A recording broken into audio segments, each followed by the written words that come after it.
2017 से पहले भी कुंभ हुआ था 2013 में। समाजवादी पार्टी की सरकार थी।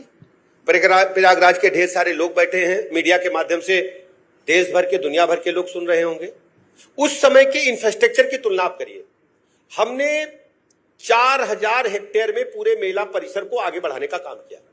2019 में यही केवल 3200 हेक्टेयर में था।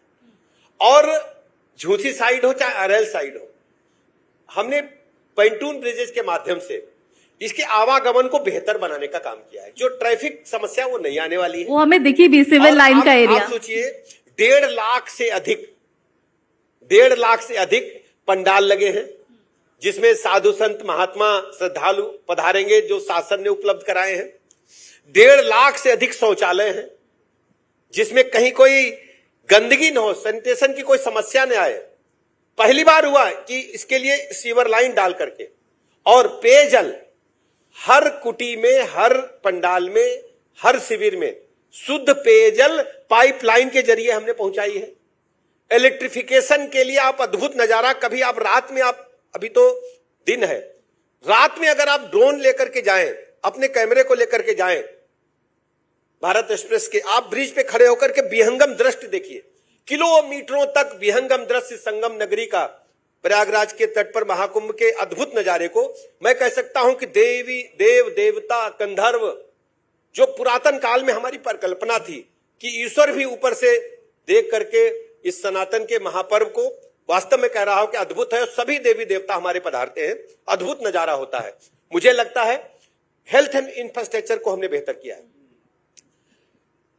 100 बेड का एक केंद्रीय अस्पताल है, जिसमें सारी सुविधाएं हैं, आईसीयूज हैं, मैटरनिटी सुविधाएं भी हैं। आपको बताने में मुझे ये गर्व हो रहा है, वहां पर हमारी बहनों ने 3 बच्चों का जन्म दिया। यहाँ पर महिलाएं जो मौजूद है वो जरा ताली बजाए। बहुत आमतौर पर इस तरह की समस्याएं ये जब आप कह रहे थे तो 3 बच्चों का जन्म हुआ है। क्या बात है। एक बेटी हुई, उसका नाम गंगा रखा गया। एक बेटा है, उसका नाम कुंभ रखा गया। एक और वहां बेटा हमारा बच्चा जन्मा है। आप सोचिए, मैटरनिटी सुविधाएं सारी हैं, operation theatre, minor OT, major OT, इसके अलावा 50-60 प्रकार की जांचें जो ब्लड की हैं, नई मशीनें हमने लगाई हैं, एक्सरे, ईसीजी, सारी व्यवस्थाएं हैं।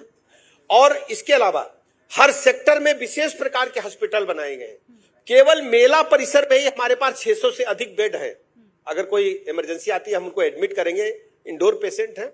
हमने 125 एम्बुलेंसेज लगाई हैं, जिसमें 15 LS ambulance, advance life support system लगाया है, हार्ट अटैक जैसी विषम परिस्थिति से निपटने के लिए। 7 हमने रिवर एम्बुलेंसेज की व्यवस्था की है। यदि स्नान के दौरान कोई दुर्घटना घटे तो रिवर एम्बुलेंस में आईसीयू की व्यवस्था है। कोई घटना घटती तो वहीं उसका इलाज कर पाएंगे, सेकंड भी हमारे खराब ना हो। अच्छा, इसके अलावा एयर एम्बुलेंस, एक सवाल मैं पूरा कर दूं, एयर एम्बुलेंस भी हमारी एयरपोर्ट पर खड़ी है, आज से खड़ी है।